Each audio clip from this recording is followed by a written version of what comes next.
Politiko ang nagpapataba ng bulsa sa pangungurakot. Ang totoo, may hati-hati yan mula sa pinakamataas hanggang sa mga nasa gilid lang ng sistema.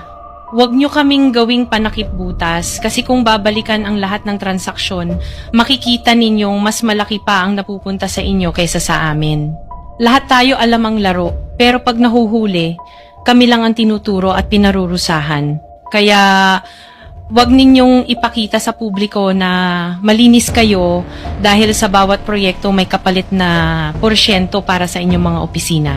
Ang sistema mismo ang nagtutulak sa amin na sumunod kung hindi kami papayag, wala kaming makukuhang proyekto.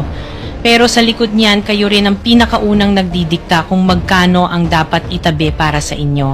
Kaya kung talagang seryoso kayong mag-imbestiga, wag lang kaming kontraktor ang sisihin.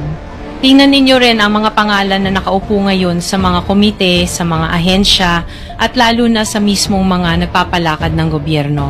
Dahil sa totoo lang, pare-pareho tayong nasa iisang lamesa, iba-iba lang ang laki ng parte na nakukuha. Kawawa po talaga ang mga mamamayang Pilipino kasi ninanakaw lang natin ang kaban ng bayan. Pera ng taong bayan pero tayo ang nakikinabang.